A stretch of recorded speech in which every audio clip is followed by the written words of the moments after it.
This is Binance NFT, the NFT marketplace with everything you need in one place. Indie creators, big-time artists, your favorite celebs, gaming NFTs, mystery boxes. All with low fees on a simple platform, not to mention state-of-the-art security. Oh, and what's more, we're part of the bigger Binance blockchain ecosystem. Binance NFT, the marketplace you want in on. Good afternoon, everyone. I'm so glad to see you all here at Cinema 7 of Power Plant Mall. I'm Georgia Chu, Gallery Director of Galeria Paloma. And on behalf of my co-directors, Kimi Delgado and Mia Lauchenko, we'd like to welcome you to Perspectives Collecting Crypto Art. We have a very good mix of individuals in here who go from knowing more than average about Web3 or crypto art to individuals who we like to call crypto curious. And we are hoping that today, after our discussion with our esteemed guest panelists, that we will all move up a notch or even more in our knowledge of crypto art.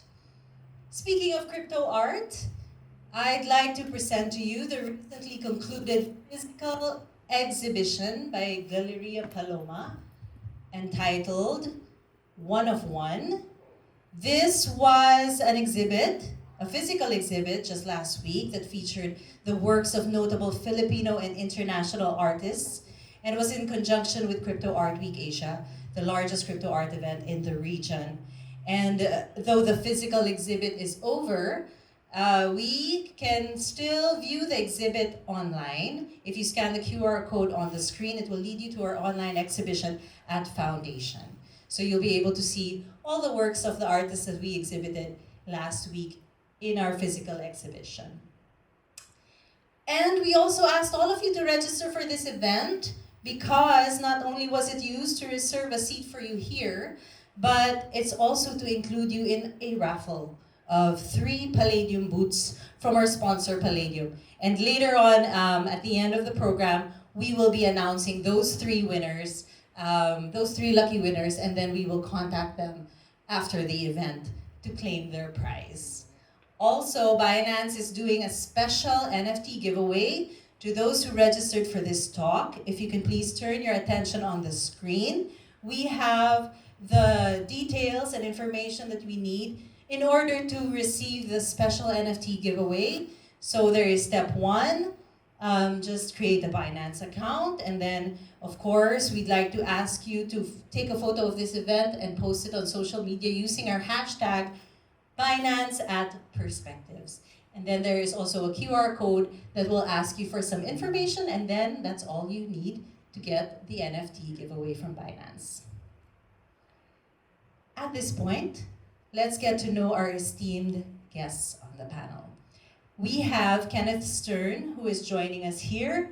He is the General Manager of Binance Philippines. Binance is the world's leading blockchain ecosystem and cryptocurrency infrastructure provider with a financial product suite that includes the largest digital asset exchange by volume. Mr. Stern, please come up here in front. Thank you so much for joining us this afternoon. And also with us live is Attorney Regie Tongol. He is a lawyer, media personality, and avid collector of traditional and crypto art. Attorney, thank you so much for joining us here live.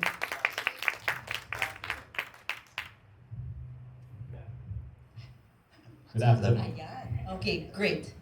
And via Zoom, we have Atty Bekiri, Head of Tokenization of Sygnum Bank, joining us all the way from Zurich. Sygnum Bank is the world's first digital asset bank. One of its landmark events was the tokenization of a painting by Picasso last year. So she will be with us via Zoom. And also via Zoom, this time from London, is Gareth Fletcher, Program Director at Sotheby's Institute of Art. Gareth lectures the application and adoption of blockchain systems within the art market, and his research delves on the integration of traditional art market processes within Web3 applications. And so, to start our panel discussion, I'd like to introduce you to our co-director in Galeria Paloma, Kimi Delgado. She will be the moderator of our panel discussion today. So Kimi, I'm gonna turn the mic over to you, and let's start this panel discussion. All right, thank you, Georgia. As mentioned earlier, we've assembled this panel to address some frequently asked questions about crypto art, the blockchain, Web3, as well as pick the brains of our panelists here who are part of some key galaxies in the blockchain universe. So we'd like to remind everyone that this isn't financial advice, but we at Galeria Paloma and our panelists just want to provide tools and resources to illuminate an often misunderstood topic. So we have a lot of ground to cover. Let's start with the very basic things. Ken, maybe you can explain to us what exactly is the blockchain and why was it invented in the first place? Yeah, that's a good question, and sometimes the blockchain can be very scary for people. It's complicated, technical, but really it's actually quite simple when you learn about the fundamentals. So blockchain is basically a special database, and what makes it special, it has 3 simple rules. Number 1, you can add data to it. Number 2, you can never remove or modify data. And number 3, all the data gets added has to be verified by the previous block of data. And when I say block basically just means a group of information. And when you put all these groups together, it collects into a blockchain. And that's the simplicity of the blockchain in a high level. Oh, that's great. So basically, like, it's what my understanding is that it's a ledger. Everything that's registered on it is definite, cannot be erased. It's all traceable and Correct. It's all transparent, Yeah. I believe. Yeah, Yes. it's called the distributed ledger, and way back in 1991, it was founded by 2 scientists who tried to correct a timestamp, basically to make sure that no one can tamper or change it. And then it's evolved into obviously a digital currency through Bitcoin and now the Ethereum blockchain and the Binance blockchain and so forth. Yeah. So what are NFTs then in this whole in this definition of the blockchain? How does it relate to the blockchain? Yeah, so NFTs are built on a blockchain, and what makes NFTs different, NFT stands for non-fungible tokens, and that means that they are unique assets, so they're one of a kind. And really what makes it different than anything else is if you look at fungible tokens, those are like your Bitcoins, or you can compare a fungible token to a $100 bill. It's great for currency because you can exchange it, and it's a great mode of currency. But when you look at NFTs, it's not interchangeable. These are unique digital assets that can't be exchanged for one another. And that's what makes NFTs special, is that there's always a proof because it's authentic and it's one of a kind. And so these NFTs are minted on the blockchain. So I understand. What exactly is minting? So can you give us a short explanation of what minting an NFT is on the blockchain? Yeah, so minting is basically the way that you get your NFT onto an exchange or a marketplace. So minting is also a very simple process. Really, all you need to do is have cryptocurrency in order to put it onto a marketplace, and you need something to mint. And the way you can do that is you go to, let's say, Binance. You just need a Binance account. You need 2 followers and cryptocurrency, and then you can start minting. And all you need to do is to then select which blockchain you want to mint on, whether it's Ethereum or the BNB Smart Chain. There are benefits to either or. So the Ethereum blockchain is a bit more traditional in the sense that it's been around for a long time. It's got a very solid marketplace to it and community, whereas the Binance blockchain it's much newer. There's a growing community, but also the fees are much lower. So you just need to decide which one you want to use and then select what type of royalties you want and what value adds you'll bring. Okay, so I've heard that NFTs, there are different kinds of NFTs, and just getting into the definition of crypto art, what exactly is crypto art as an NFT, and are there different kinds of NFTs? Yeah, I mean, again, NFTs are anything that is unique as a digital asset and built on a blockchain. And this can be anything from investable products, collectibles, art, like you mentioned, fan tokens. It's really infinite, and the technology is changing every single day. What makes an NFT art interesting is that you are tokenizing real-life assets, and you can do that. And you can do that also with real estate. And basically, you're creating liquidity. So you're putting liquidity into something that doesn't have liquidity.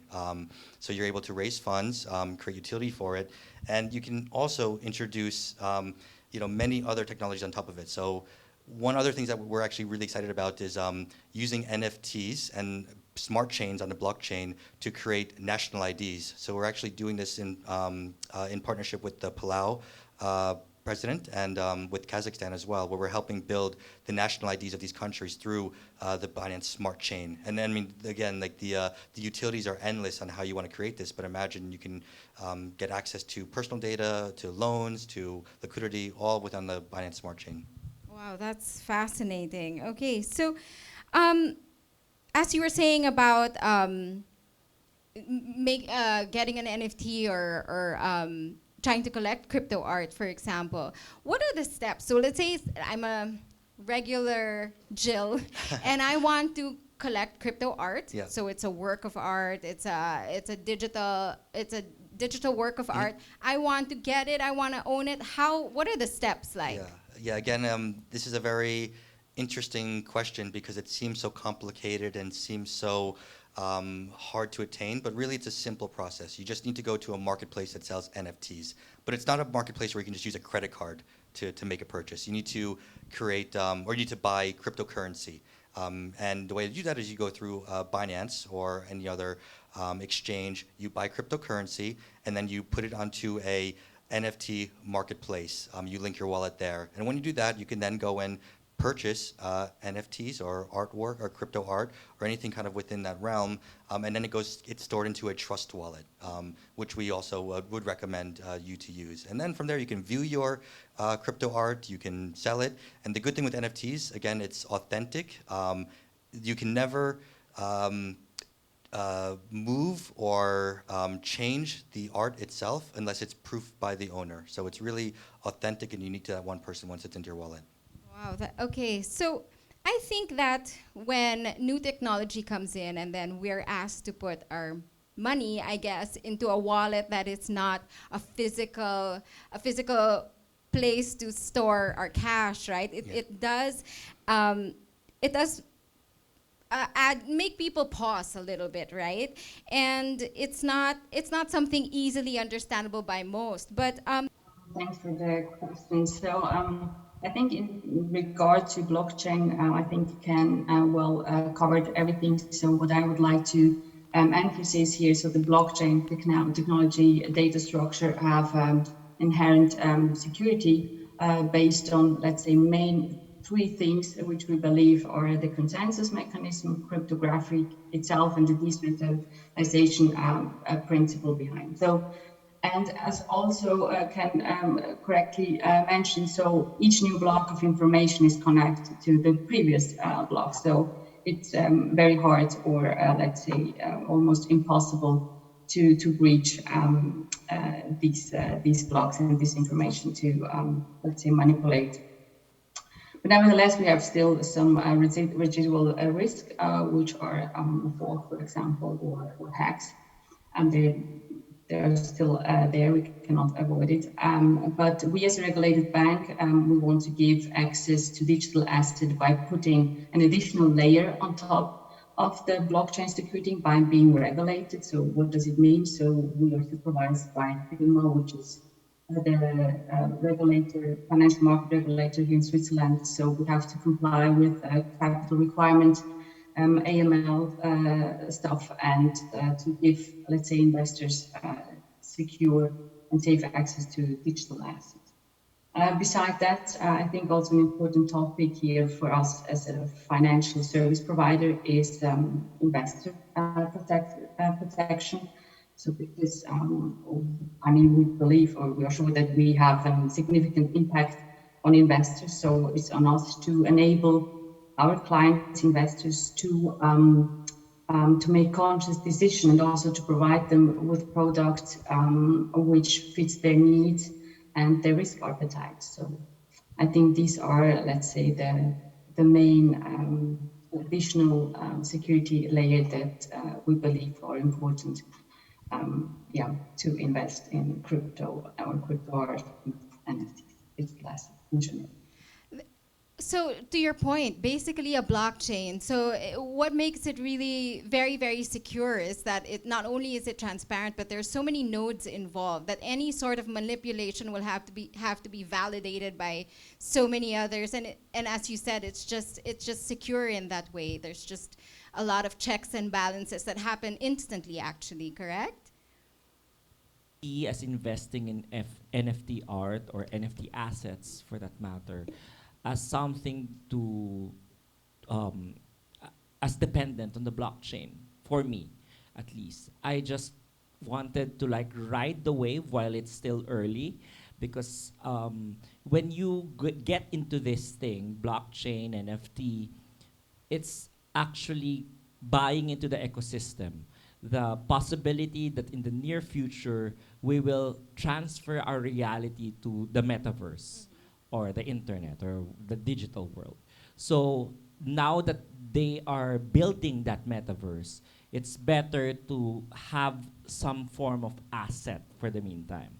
Now, as in terms of the blockchain, it is very crucial only if you want to make money out of the art that you bought. But if your motivation in buying art is to have something that you like, that something to display or something to show your your fellow humans when you're socializing, then the blockchain technology is actually just secondary to it. But because the internet, the digital files, the internet is a very large copying system wherein we can have all the same image in all our phones now and then print it at the same time. But who actually owns that digital image, right? The blockchain helps you give a provenance or guarantee the origination of that art.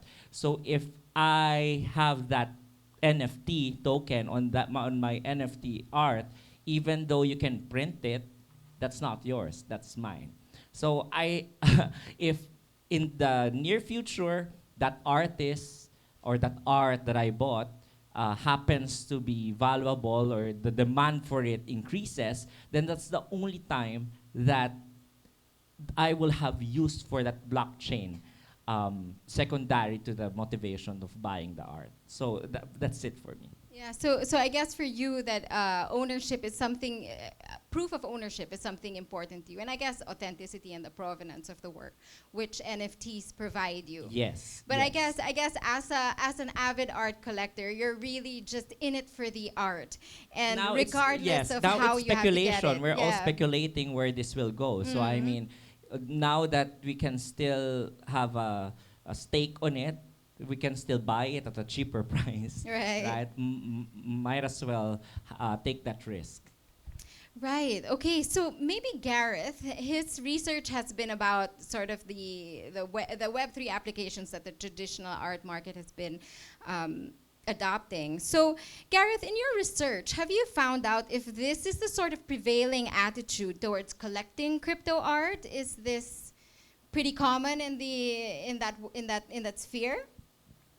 Yeah, absolutely. Thank you very much for inviting me to contribute. And absolutely, I think there's a really interesting sort of correlation between the desire for being able to prove the authenticity of the asset that you've acquired, the digital asset. And also, I think there's also a real strong desire to participate actively in the sort of the nascent community building that Regie sort of mentioned there, the idea of getting in sort of nice and early and building those relationships that you may not normally have built in the sort of the three-dimensional in real life collecting scene. So I mean, we can talk a little bit more about this later on if you'd like, but there is a real sense of community, and that community can come through many different ways and different sort of articulations, but essentially being someone who is an owner of an asset or an NFT that you can then share with other people, but also at the same time it might also offer up some form of utility in itself by the very nature of you being part of the owner collective of that particular asset. So you might actually, for instance, be invited to a private view, or you might be invited to a particular location or a particular special event just by the very nature of you being an owner of that asset. So I think that's really, really an interesting area that a lot of collectors are starting to consider. But not to say that the, shall we say, traditional art is anywhere away from being as popular, but I would say that the NFTs are certainly, they're piquing the interest of forward-thinking collectors right now, which is, I think, an interesting area for future development. I think it's interesting that you mentioned about community and that circle you're part of when you own a certain NFT or a certain crypto art piece. So that's not usual in traditional art, is it? It's very opaque in traditional art, in the traditional art scene. Am I right? That's definitely one criticism that I think is often leveled at the traditional art trade. To some degree, it's true, but there is also, if you are a collector of works in the traditional art trade, there is also a sense of community. Just that sense of community, I think, is probably hidden a little bit more behind kind of social nuances and impenetrable walls. Whereas in the crypto sphere, what you have in the NFT communities, you do actually have a real transparency because it's very, very easy to identify who the owner of, an edition of 20 NFTs might be. You just obviously just go to Etherscan or thereabouts, and you can find out what that wallet address is. So it's there's a lot less hiding going on. Although the irony of the whole thing is that our wallets are anonymized by their very nature, so we can find out who the person is, or who the wallet address is, but not perhaps their personality unless they want to disclose that. So I think there's that sense of circularity within the NFT collector community is much more fluid and much more collaborative. I think collaborative is probably a key point here. It's less about I've got, it's more about perhaps would you also like to acquire kind of thing. But being part of that sense of sort of social construction, I think is really, really interesting. Great. So, Regie, I couldn't agree more. So, sorry, maybe I would like to add also to Gareth's comment. Please. So I couldn't agree more. So I hear it also very often. There is exactly a community for NFTs and not a traditional word, but I couldn't agree more. So there is really also the community and traditional, which is much more hidden than in the NFT space. So. More about your thought process about collecting crypto art. Do you have, when you choose your crypto art, is it kind of the same way as when you choose your traditional form art, your paintings and all that? Yes, actually. I have 3 criteria when I collect traditional art: heart, head, and hands. So head, if I've seen that art done before, or is it a novel thing? Heart, if I like it, if I can stand looking at it for several hours. And then hands, if I can replicate it, if I can do it, if it's just easy for anyone to do it. However, in NFT art, I have another criteria, which is how to display it. Who can see it, right? So I have to either post it in a marketplace, wherein I am part of that ecosystem, wherein people can see the NFT arts that I acquired, or I can post it in my social media accounts, etc. Or I can buy a frame, a digital frame. That's right. Or I can conduct some private viewing with my friends, right? So there are many ways that, in a way, NFT art poses a challenge for collectors as well, because art is something that is acquired because of a certain level of status that you will have after, a certain sense of satisfaction that, oh, I made it, oh, I was able to acquire this hard to get artist. So, and in order to build that feeling of ego and status, you have to be able to show it, right? So that's a very important aspect wherein I think I don't have a house yet in the metaverse. I haven't bought any property yet But maybe in the future, I will hang my NFT art in the metaverse. That's right. So there are a lot of hesitations, I think. I think we, as a gallery, we also experience getting questions about what am I going to do with this digital art? How do I display it? So Gareth, do you think that in your research, is this a sort of attitude some collectors have when they try to move from the traditional to the digital? Do they have hesitations like this? And what other interesting attitudes have you observed from that sort of gap? Yeah, I mean, it's a really important factor. It's the elephant in the room, really, because it's you've got something which is digital. Sure, you can show people via your telephone your NFTs that you have, but that's not really the same as standing in a traditional art gallery in front of a work of art that has the sense of impasto, the sense of depth, the sense of situation. So the experience has to be something which I think it is being worked upon. There are technologies that are being developed. You're seeing, even in the traditional art fairs, you're seeing lots of, we should say, more and more booths and more locations are kind of spending time focusing on promoting different forms of display technology based on different companies, etc. So if you think flat screen television, that kind of thing, that is evolving, and that's becoming more and more adopted within the traditional gallery circuits. So if you go to, for instance, if you go to Art Basel or Frieze or any other large art fair, you're seeing more and more sort of booths, with LG or Samsung, etc. So you're there's a sort of more of an uptake. And I think what is quite interesting is that in the traditional art kind of market, collectors, there was a sort of a resistance maybe in the last 20 years to collecting forms of art like new media art and sort of moving image work and that sort of thing, because there was always, what often was seen a bit of a problem was, how do I actually show it? If I've collected a film, well, who's actually going to see that? I think this discussion has really kind of blown that debate really, really wide open now, because so many people are showing their NFTs, because so many people are talking about metaverse technologies and the implementations of different metaverse products and different metaverse applications. Then I think what we're seeing is that this discussion is really taking speed and becoming more and more publicly acknowledged.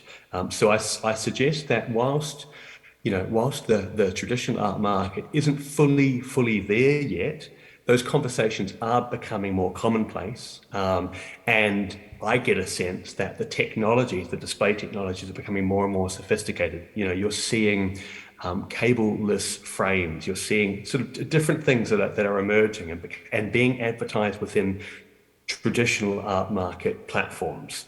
So I think if we're sort of looking at the horizon, we're definitely seeing the tsunami of change very much coming towards us. And I think it's quite nice to be in the position now, as Regie sort of mentioned, as being reasonably, at the beginning of how this shift is going to impact the traditional art trade going forward. Can I just interject? Yes, please. You know what I'm looking for now? I'm looking for performance, dance or dance performance or theater performance, which I can buy digitally, and then which I can show in a 3D holographic thing. So I mean, that's going to be an ultimate flex, right? I mean, if I have a dinner party and then all of a sudden you see Sophia Loren like in a hologram thing in my living room, right? So I mean, that's what I'm looking for now. It's also art. We might be just trying to define art as the usual thing, the sculpture or the painting, but art is also music, videos, performance of LeBron or Michael Jordan in the 1990s game of theirs, which you can like replay over and over again in your living room, right? So I mean, that's part of it that I'm also looking for now. Yes. But also I need to like invest on that. Yeah, I think that's but that's an excellent idea. Yeah, Go it's ahead, an interesting Ken. point, Yeah. and I think that's sort of where the technology is going. Like, imagine if 20 years ago you were one of the first people to buy a piece of U2's first song. Like, what would that be worth today? I mean, that's something that we're getting into it now. That's technology, and it's being built and built, at a rapid pace. So, a really interesting point brought up. I think I believe there are some. I think NFTs. There are different classes of NFTs. So even music NFTs are happening. A lot of artists are recording their performance art. Is that if I'm right? Just to go back to Fatty, I have a question though for you. Do you tend to encounter the same attitude towards digital art assets with potential investors? So we were talking earlier about some hesitations, right? About the investment, or what am I going to do with it? In the investment sector with digital assets, is that sort of is that also prevalent with your collectors or potential investors? So before I answer the question, I would like to go back to Regie. So if you don't know what to do with your collection, so we've just announced our hub in Decentraland. We're featuring also NFT galleries, so you are invited to to show your collection. To get back to your question, so what I see, or let's say what I believe in general, so the motivation to invest in NFT as art, the motivation are basically the same as in traditional art. I think it's uniqueness, emotion, social recognition, and so on and so forth. And in the end, it's also a pure passion. But when it comes to, let's say, treat it as an investment, we believe that the same investment rationale applies as in traditional world. So you should understand the underlying asset. You should be aware of the risk-return profile before putting money into that. So I invite all, let's say, potential investors to engage in this topic, to learn more about NFTs, the blockchain, and so on and so forth, and then let's say invest and buy and collect crypto art. That's great. I think that's what we're all trying to do here. There are a lot of initiatives. Yes, that's right. But so, for example, let's say a chain like Binance or your platform in Binance. What sort of how do you foster collector confidence in the chain, for example? Like, what does Binance do in that area? Yeah, so consumer protection is probably one of our most important areas of focus at the moment. So just to give you an understanding of how seriously we take this, just last year alone, we had over 450 applications to list on our platform, and we accepted 5 applications. So it's a very stringent process in order to get listed directly on our platform, because we have a strong ecosystem, like we mentioned before, in community, and we want to build that trust. And anti-money laundering, KYC process is all also very, very important to us as well. We have a 500-person compliance team globally. Many of them are law enforcement that help protect our users. And we also have the world's largest insurance fund against hacks called SAFU, Secure Asset Fund for Users, to protect against any activity that might happen where they lose any of their investment. So these are some things that we want to do to help with confidence of going into the blockchain and making these investments, because Binance does take this very, very seriously, and we will inform and communicate all of these to our users. Can I ask Ken a question? Because I'm sure most of us here aren't yet in the ecosystem. Yeah. So if we are going to buy into that ecosystem in Binance, what do we have to do to earn cryptocurrency? I mean, we don't have work in the metaverse, right? So, I mean, our work here, this is where we earn income in reality. Yeah. So how do we exchange money for cryptocurrency? Crypto. Yeah. So there's a number of different ways you can do it. So one of the most popular ones is peer-to-peer.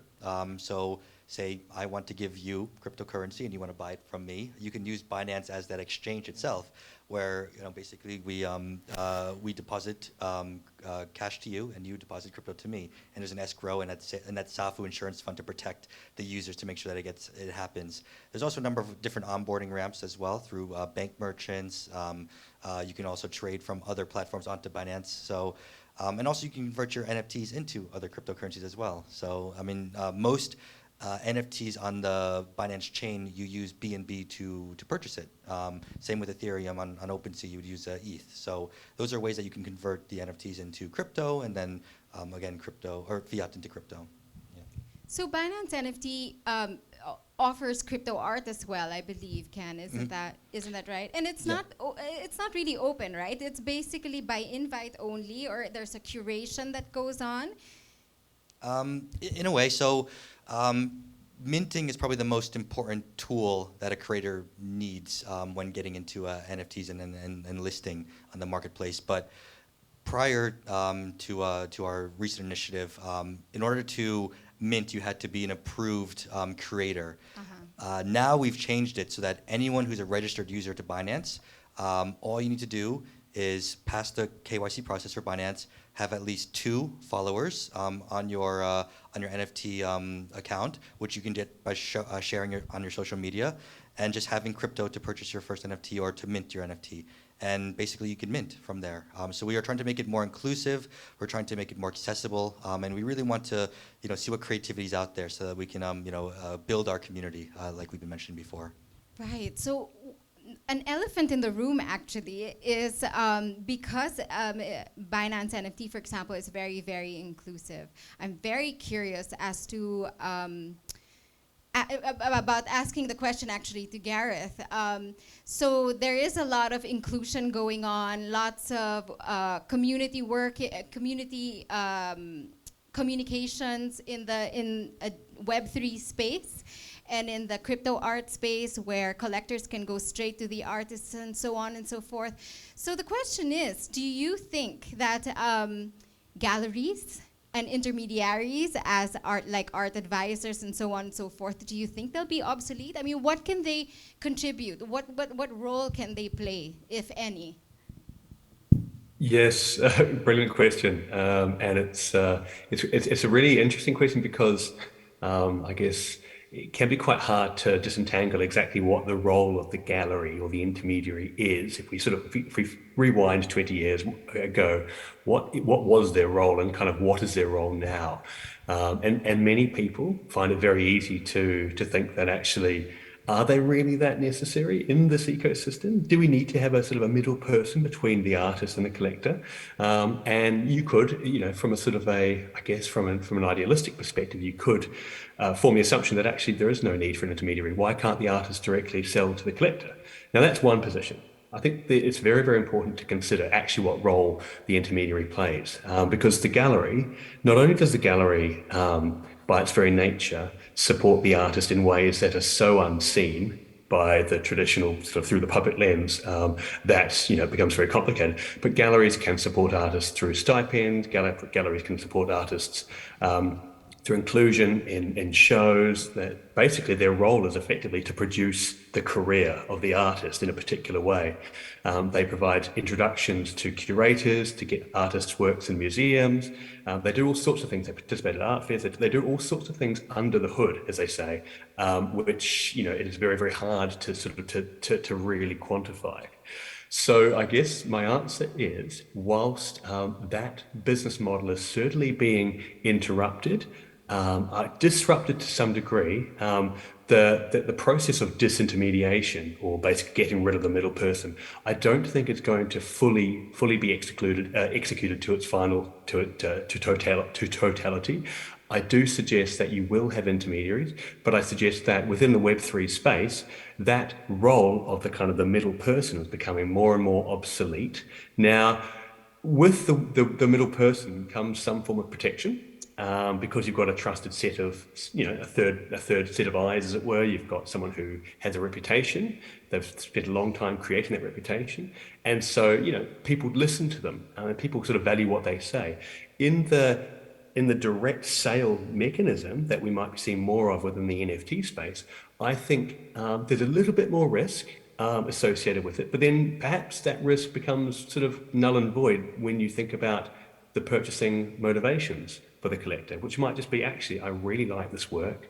I really like the community that I might be able to be participating within. And so I'm pretty happy to absorb those risks. My appetite for risk might be slightly higher in that space.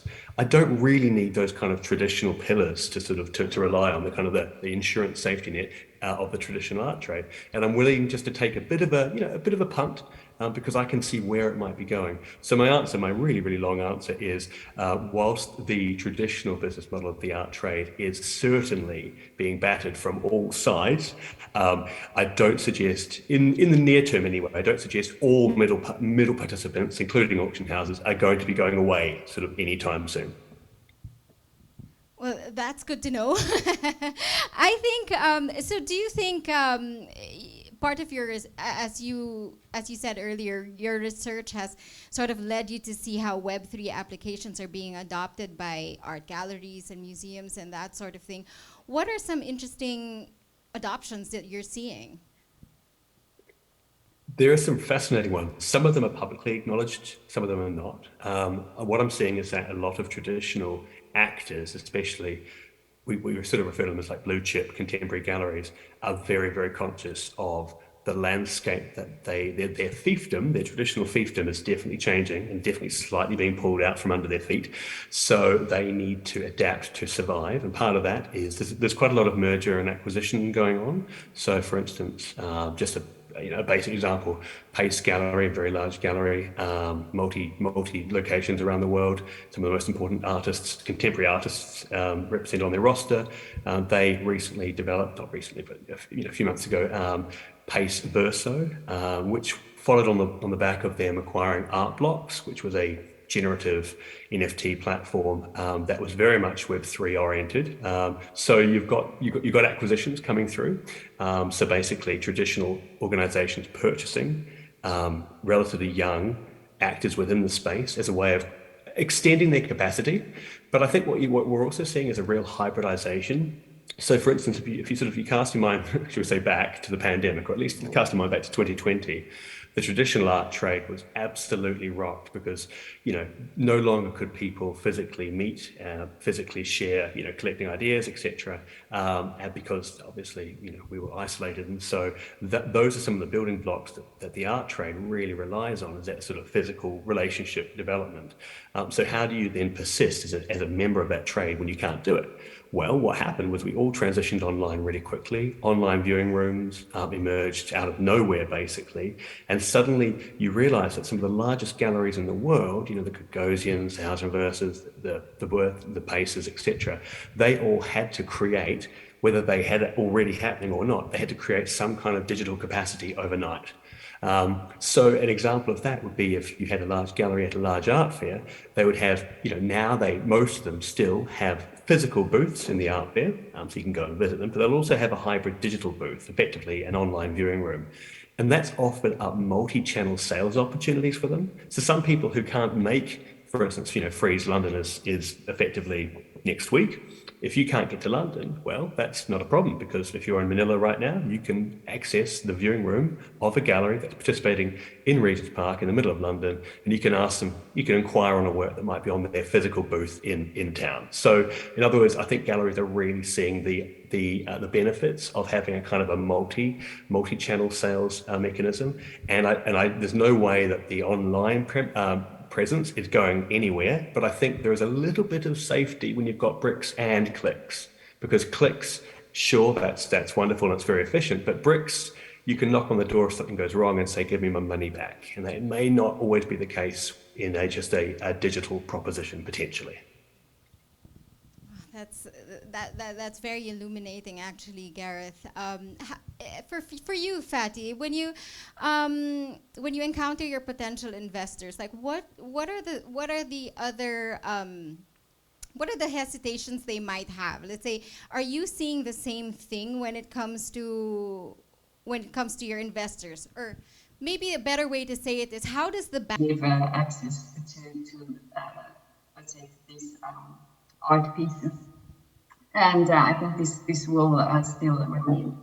And also, I think we will have a new genre in terms of a new you have let's say you have an advisor for digital art, for example. You have a gallery for digital art, and you will have collector, as the same way as it in the traditional world. So if I'm a famous collector and you look for the provenance of an art piece and you see, okay, Fatih is collecting X, Y, Z. So this means really something also in the digital art. So I believe that we have a lot of, let's say, same things happen in the digital world, which is basically the same as in the traditional world. And I think also from an investment perspective, there are not much difference. I believe there will be some changes, but still I believe in coexistence, and as also Gareth mentioned, so big and famous houses engaging in digital art is very nice to see. And I'm very excited to see what will be next. And I think we should be open-minded, enjoy the ride and see what comes next. So I'm also interested. Yes, exactly. I'm also interested in seeing where this goes. One more question before we start wrapping up. Actually, I have a question for Attorney Regie. For you, do you want to see them coexist, or is it something, or are you more excited now about crypto art than traditional art, for example? I think they have to coexist. It's a symbiotic relationship. If you look at buying art just because you like it, without thinking of the investment value, then yeah, the democratization that this NFT brought, with like bringing the artist straight to the buyers, straight to the collectors, and then having them earn from it without the intermediary, it's good for them, right? It's good for the creators. At last, they will get what they should be getting. It's not the intermediaries who will become richer. However, if you look at art collecting as something to increase your financial portfolio as an asset, you have to think of art as a Veblen goods. It can only be valuable if a lot of people try to have it as well. But the supply, the supply is limited. So only certain people can have the best art and the best artists. And there are going to be tastemakers, either fellow collectors within the community or the galleries, with a lot of creators now creating and digitizing their work and getting into NFT ecosystem. It will be hard for ordinary buyers or collectors to really look at these assets, NFT assets, as assets. If it's going to be everywhere, available everywhere, everybody can get it.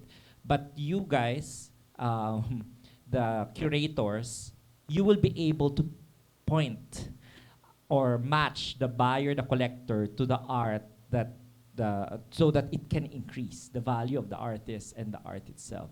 So we look at you guys as well. We look at museums. What are they collecting?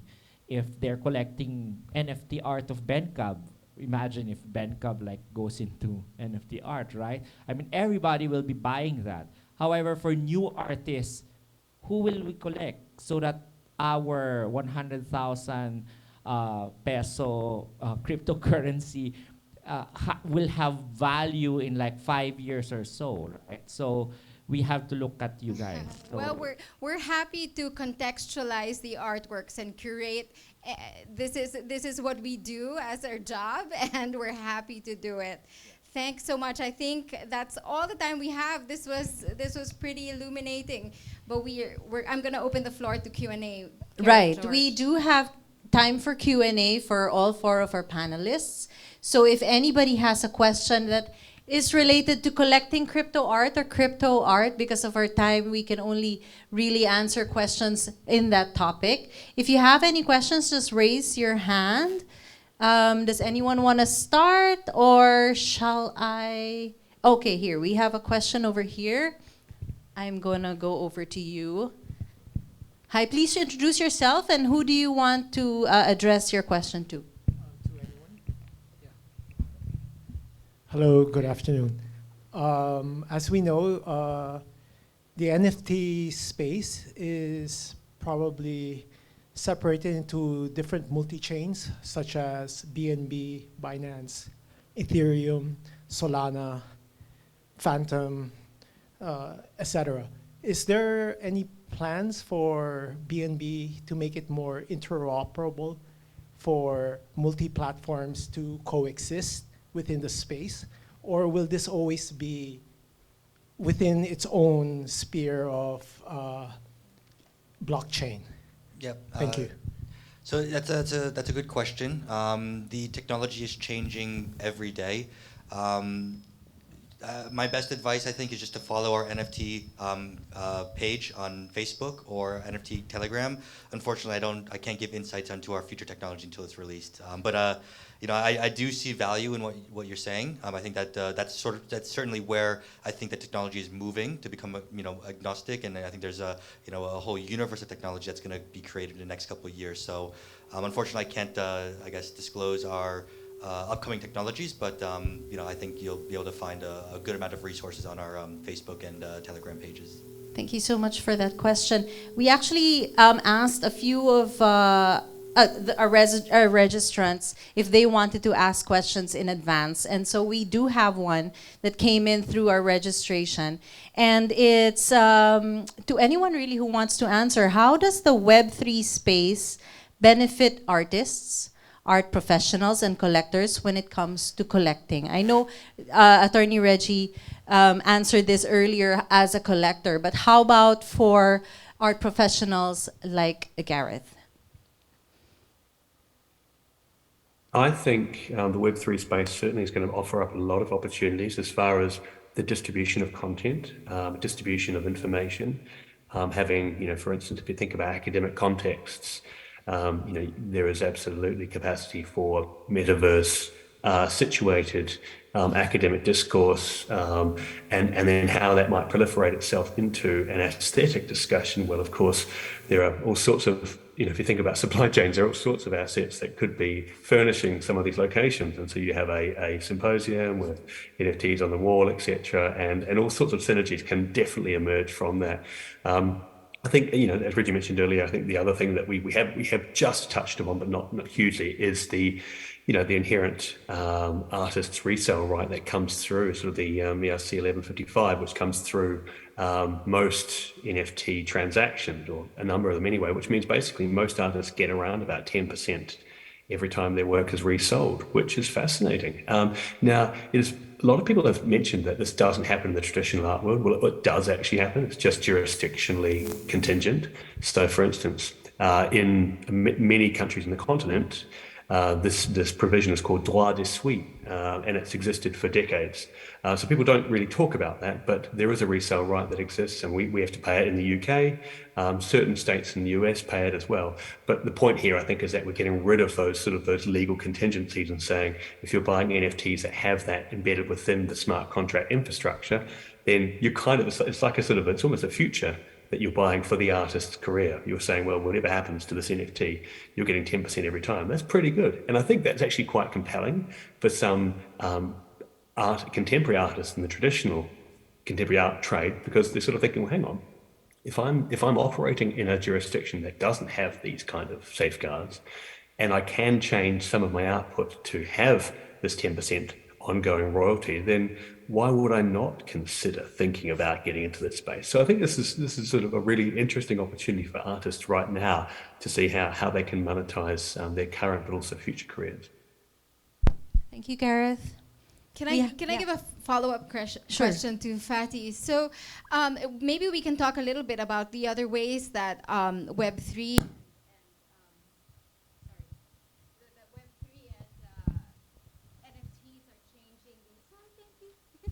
Hello there. Maybe you can hear me better now. So maybe we can touch a bit on what Sygnum does about tokenization. I think that's a different way of owning art that that Web3 or the blockchain has allowed us. Maybe you can give us a really, really quick overview of what that is and what Sygnum does. Okay, I'm happy to do so. So we started last year by tokenizing Picasso. So what we did, we put ownership of a real asset on chain. And in Switzerland, we have the DLT law, which enables you to have, let's say, ownership on chain, go to the court and you show your token, and this represents ownership on an underlying asset, a real asset. So that's the way we started to get into this space. And then last year, we fractionalized an NFT, so where we enabled our client to invest in NFTs in a fractionalized way. And now we opened the Metaverse Hub in Decentraland, where we want to show, to show NFTs. And I think the potential there is huge. I think this is just a gateway to Web3. And I'm very excited what is going to be next, but hard to predict. So we are ready for the next step, whatever this step might be. We have a question here from the audience. Please introduce yourself and then ask your question towards anyone in the panel. Hi, I'm Atty from Realer Baller. It's actually for anyone. Aside from the crypto and monetary motivation that comes with collecting NFTs, what real life or real world or tangible utilities or benefits do you envision or would you like to get from NFTs? So I think the floor is open for anyone to answer that. Basically, what are other Real best life. use cases? Yeah, real life applications of NFTs that you'd like to see, or maybe you're seeing it now and it's one of the most fascinating things about it. If I can jump in, I would love to see more of a discussion around the preservation of intellectual property through NFTs. If you think about if you're an author, if you're a research student, there's absolutely nothing stopping you from minting your output, whatever that might be, getting it timestamped, getting that on chain, and then that is pretty irrefutable evidence that you came up with the idea first. So I'm really interested in seeing that and how that might expand. And I can see implementations across the whole library education infrastructure. I can see implementations across all sorts of, if you think about, what is a patent? Well, why aren't patents already on chain? That's something we could just be discussing. So I think this is a really great question, because whilst many of us have been sort of broadsided by the idea that NFTs equal apes in cartoon form, actually, that's unfortunate. That's actually way too reductive. NFTs are almost anything when it comes to a data set. And so getting past the apes, getting into sort of what data could be preserved and what utility, what value does timestamping data, what can that provide you, and what use cases can come from that? That's really important, because this landscape is moving really quickly, and how can timestamping give you a sense of permanency for whatever it is. So if we think about theatre, if we think about opera, if we think about performance art, if we think about photography, think about music, think about all these different things, these are so NFTable, it's not funny. And so why are we not maybe moving more into those discussions? And some of us, I think, are. So yeah, that's where I see some really exciting movements going in the future. Anyone else want to address that? Sure. Can I add on to it? As a lawyer, I always see the problem about copywriting and trademarks. In New York, in Paris, the large fashion industries there, they have protected their designers by having a trade dress law, wherein if they make a design of a dress, then it's already part of their trademark or part of their trade dress meaning. So in the Philippines, we don't have that. So a lot of designers, interior designers, architects, the other creators of fashion designers, etc., if they draw something, the law on copyright says that whoever creates that thing is the owner. The earlier creation will prevail over the older creation. So if they have similarities, it's hard to really know until there is a timestamp. So with a blockchain technology, if you mint your artwork or design, if you present, if you're a graphic designer, you present to an ad agency, it's just a proposal. Sometimes they get your ideas. They get a lot of proposals, and then they don't hire you. And then they have their in-house designers to do it. So as lawyers, we put first page disclaimer there that whatever you see here, it's ours, right? So we don't allow recording, etc. But with the blockchain technology, that eases the pressure on designers to prove that they own that design that they made. So every sale, every permutation of that design can be traced in the blockchain, and they can put their terms there for other people to be able to use it or to license it, etc. They will have royalty for each and every sale or use. So I think it's exciting for the creators and the designers more. And also, for example, like the tokenization, I can buy old art, which they converted into a digitized art. How can I buy a Picasso? I cannot.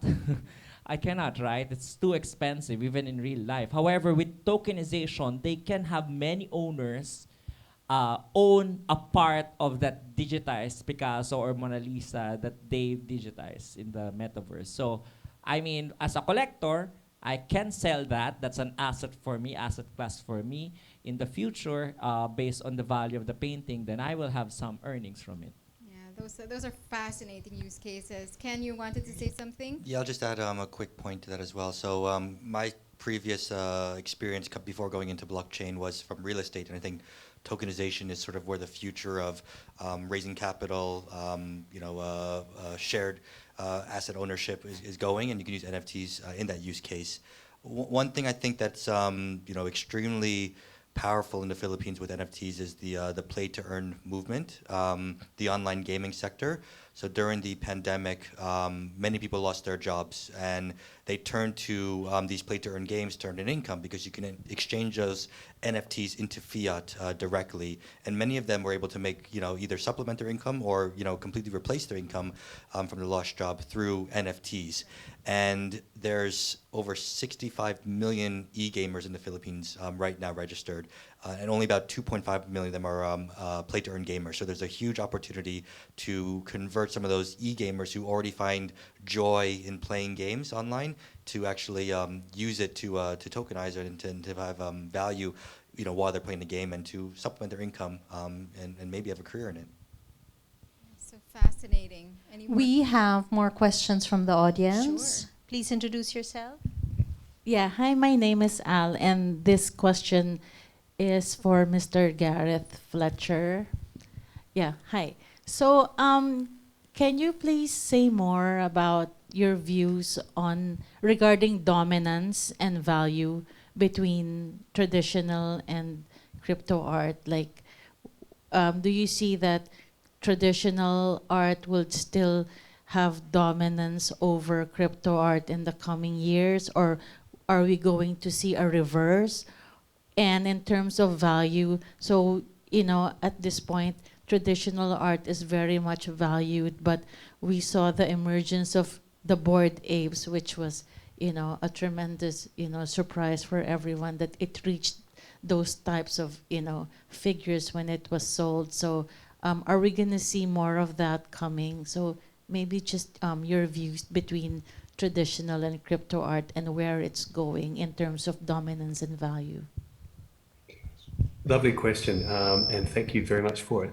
I think, if I'm just sort of looking towards the horizon, but also sort of taking the temperature of where some of these dynamics have come from, I think first things first, it's important to think about the nature of the community that was supporting the prices for NFT sales. If you think about the Beeple sale, the underbidder was effectively the very, very heavily interested in preserving and augmenting the price of that particular sale, and it sold for a lot of money. So I'm thinking that the actual collector base for NFTs is often NFT artists or people who are crypto millionaires themselves, and there's a sense that there is a vested interest in creating a high price point that helps to become a self-perpetuating truth that NFTs are expensive. We're talking about the top sort of tier. So just to keep that to one side, but not to say it doesn't happen in the traditional art trade, but that's sort of another discussion.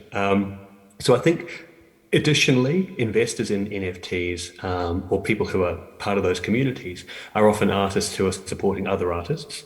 And so if I'm an artist and I'm making work and my friend is an artist, if they're buying my work, I'm very likely to buy their work. And that starts to set a really nice kind of collegial atmosphere, but it's also the nature of the traditional collector is changing. The artist is the collector now as well as the creator, and if they're selling, they're also going to become the dealer. So they're actually doing all these things at once, whether they sort of acknowledge these things or not.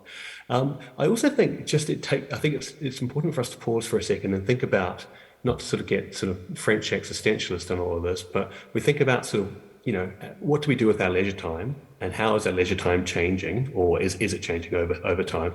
And what roles do traditional museums and art galleries, not commercial art galleries, but more public sector or national museums, what roles do they play in inhabiting our leisure time? It could be fair to say that some people choose to spend their Saturdays and Sundays sitting in a publicly funded art gallery in maybe a large capital somewhere, and that's their choice. So what they might be acquiring is a form of, Bordurian cultural capital through the afternoon. They're educating themselves in a particular way. Now, a lot of that capital, that cultural capital, comes through, or is transmuted through traditional, so if we take the art trade, traditional art history. So people like, as Fatmire mentioned, there's a reason why her organisation has chosen a Picasso, because people have a view, some people have a view that Picasso is a particularly, a very, very well respected artist who changed the history of art, pretty much overnight. So I guess what I'm saying here is that the traditional structures of going to a gallery and looking at a picture in the flesh, I think those are not going away easily, primarily because a lot of the traditional galleries are funded by states, funded by nation states, funded by local commissions. So I see there's going to be a hybridization. So some of the traditional galleries are going to start offering up new wings where they offer a digital gallery experience to sate the appetite of people who want to see more of a digital asset or a digital product, etc. But I can't see, for instance, the Louvre in Paris deciding that they're going to shut the doors and just create a digital entity. And if we think about visiting the Louvre as something that you might do in Paris when you visit Paris, then it's going to take quite a long time for that sociology, that sort of sociological practice to be reversed. And I don't suggest it will. So there are lots of vested interests in kind of preserving the gallery museum system. They play a really important role in creating a sense of, pejoratively, a hierarchy of cultural value. And that is being disentangled now, which is great. But I look forward to the day when the nature of the aesthetics that are emerging through NFT production become more sophisticated, become less PFP oriented, and more towards a really kind of forward-thinking, critical engagement with contemporary society. So less about cartoons and perhaps more about sort of, really getting a sense of other ways of expressing themselves creatively and capturing the zeitgeist. We have another question here from our live audience. Hi, my name's Gio. I'm from Accenture, and I have a question with regards to the ability to display art. So I appreciate that oftentimes, especially with the most valuable pieces, the original cannot be displayed, so as to protect it from disintegration, environmental damage, etc. So you see this in a lot of natural history museums, or even pieces of art like the Monets in Giverny, France. And so my question is, how might the metaverse, or in particular NFTs, possibly disrupt or enable the viewing of originals? And a follow-up question to that is, how might this impact the art piece from an investment perspective? So this can be for any of the panelists. I know it's quite a broad question. Anyone want to take that on? So, all right. So I think it's a great question. I think so. Let's cut up your question into little bite-sized pieces. So you're asking how NFTs or the digital experience would. As far as, excuse the sun right on my face, as far as us being able to be kind of in two places at once, and that's going to continue. In addition to that, I think the technologies alongside AR, VR, and XR are coming on leaps and bounds. There are some fascinating companies in this space that are experimenting and creating experiences that, as you mentioned before, Monets, etc., that can be tangibly then. Speaking to some of the people who run these companies, the first thing they would do would be that they would acknowledge it's not exactly the same as being in front of the object, the original, but it's as good a digital representation of it as is currently possible. And if you're happy to take that marginal hit and say, well, at least I can see it, then the advantage of that is huge. It's huge because if you think about access to culture from a sociological perspective, it basically opens up access and engagement to communities that otherwise would have no chance potentially of being able to see or travel to, let alone see, value objects that we value as part of our historical record. So I really like the opportunity of that. If you think about also, during the pandemic, we were able to access, institutional tours, large museum tours via our laptops or smartphones. So it meant that I didn't have to go to Paris to see a particular museum, for instance. And I think that is great because that just gets more people discussing the pros and cons of aesthetics, and I think that's a really wonderful thing. So the other point that you made, which is really great, is if you've got objects that are sensitive or the materiality has potential to be compromised in some way, then absolutely placing them in a climate controlled location with relative humidity, temperature, and all that kind of thing is vital. And also lux levels, light. I can tell you from first-hand experience, it does have an impact on the surface of objects, myself included. But certainly by making sure that those objects are kind of securely stored. But if we can create renders of those objects and then create a way of accessing those renders, then I think that's so good from a cultural proliferation perspective. So yeah, there's a huge amount of opportunity there, and I just wonder who is going to fund it. That's the key thing, and that'll be an interesting thing to sort of see what happens in the next few years. That's interesting. I think technology will have to catch up to that still, but there's so many amazing things happening already. Yes? Hello. Yes, we have one more question from the live audience. Hello, I'm Alessandro, and this question is for Attorney Regie. With the sheer amount of intellectual theft and copyright problems that had occurred in the last major boom for NFTs, it was pretty rampant. And I guess the question is, with the metaverse coming up, and the entire world sort of starting to become more and more internationalized with NFTs, how are the copyrights and intellectual information protected for the artists and for people who have created, say, Bored Ape Yacht Club and projects like that? Because I guess the question is, you have multiple countries with multiple different copyright laws. Do we have a system for that already, or are we still just guessing and we have to create precedent for it? Here.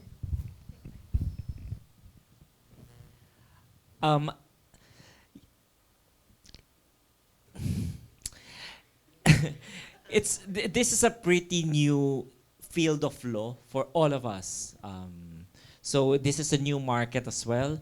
So as to copyright, the blockchain technology, as I mentioned earlier, can actually help lawyers to gather evidence as between litigation of a certain work, who owns it, who has the original creation or ownership for it. It can be traced through blockchain. The problem with ordinary design that we see, ordinary copyright, for example, you wrote a poem in your house, and then all of a sudden you saw that poem published in a major newspaper by another person, right? So how do you prove that you were the one who created that poem before that other person. So it's hard, evidentially, for a lawyer to do that. It's going to take testimonial evidence. It's going to take video evidence. If you recorded yourself, if you are on TikTok while you were doing that, etc. But with the blockchain technology, if you minted that poem, and then we will sue that a person who published that poem, then we can easily trace that you have first creation of that poem before that publication. So in terms of evidentiary, it's very helpful. However, in terms of regulating it for the meantime, I think countries should already come together, come up with a treaty, like the TRIPS Convention, to address this emerging market of NFT and the metaverse. So as you know, even with the Facebook or Instagram, everything that's on the internet, it's hard to regulate. With cryptocurrencies as well,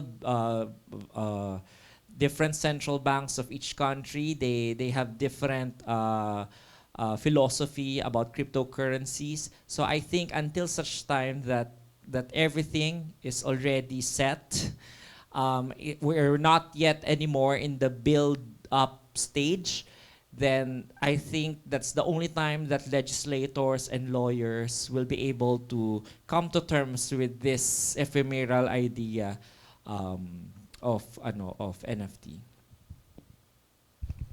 Thank you so much for that. I think we have time for one more in the live audience. Mrs.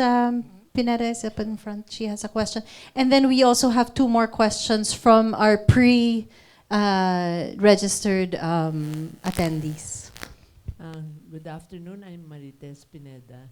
I was wondering, with the upsurge of the NFT, how will this affect the issuance of all the limited edition prints?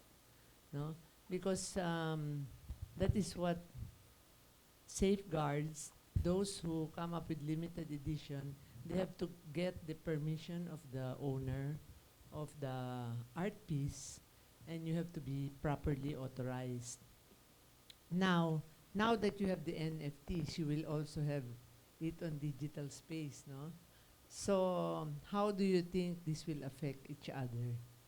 Because I know that even NFTs, most of them would still want to have a limited edition print, because all collectors would still prefer to have something that they can really show in their homes or in their offices, no, other than just on the digital space.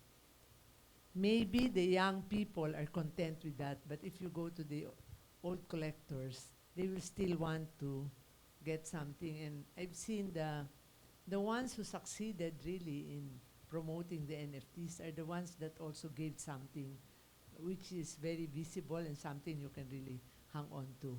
Now, how will this differ from the rules on the limited edition prints that are being made of the masters and the big name artists? Thank you. Can I answer it? I'm very interested in it.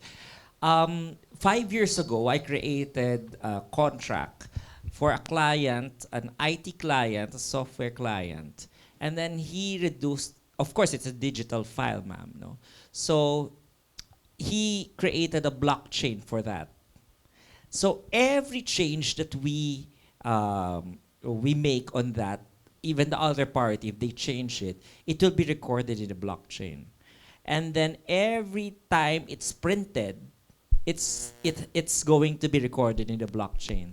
So we know if it's still the original of the contract that I did. So the same way with limited prints, it can help actually in securing that the print is actually limited, because it's hard to like really monitor how many prints are done if the artist really gets what he deserves for those prints. It's a trust system between the gallery who will print it and the artists themselves.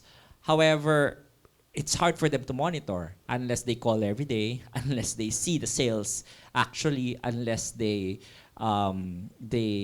print each and every certification of that limited print.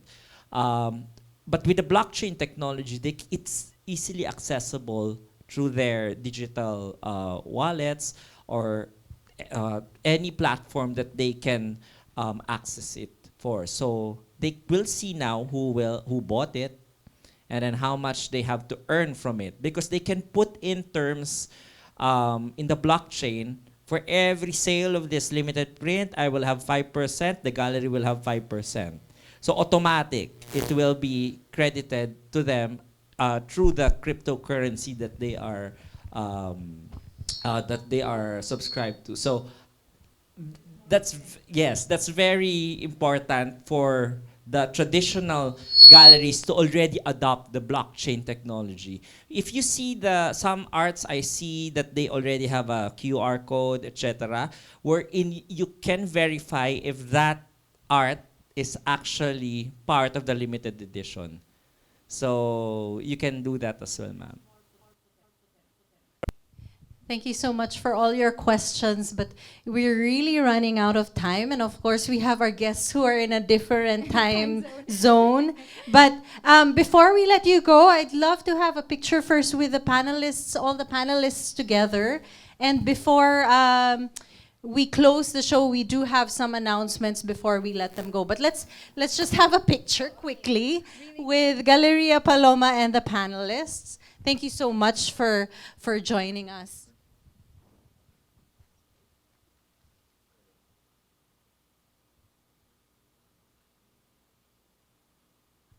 All right, thank you so much. So I know there are so many questions on this topic, and this is actually going to be a series. So we do have plans of having more talks like this surrounding crypto art. So I would just like to thank Kenneth for being here, and of course, Attorney Regie, Fatty, and Gareth via Zoom. Thank you so much for joining us. I mean, it was really a stretch for them to join us here in a different time zone, but wow, we're so glad to have them here. So thank you so much. I wish we had more time. Having us.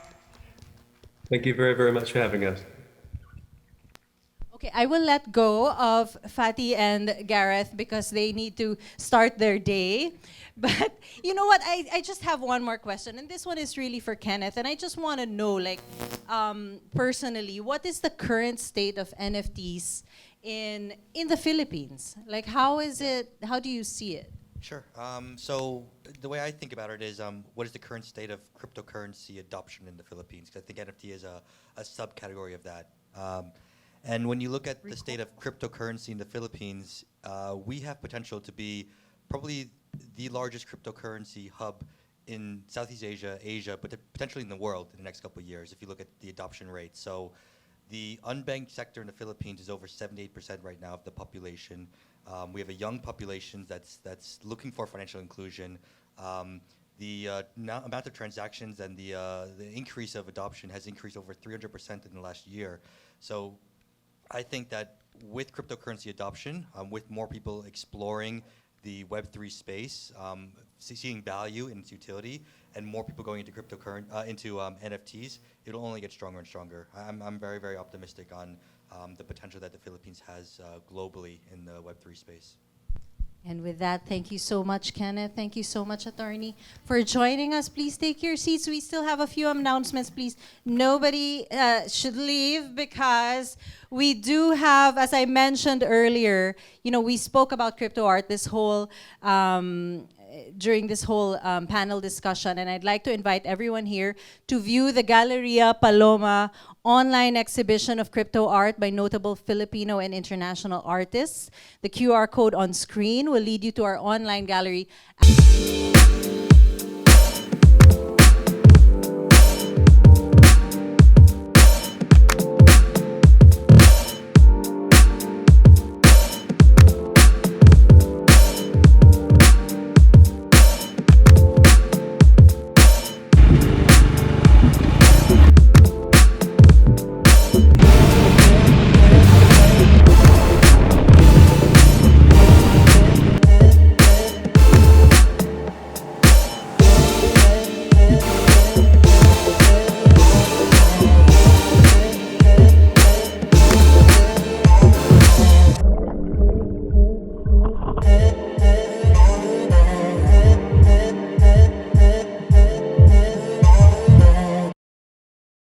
This is Binance NFT, the NFT marketplace with everything you need in one place.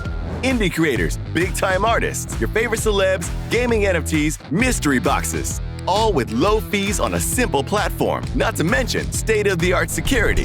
Oh, and what's more, we're part of the bigger Binance blockchain ecosystem. Binance NFT, the marketplace you want in on.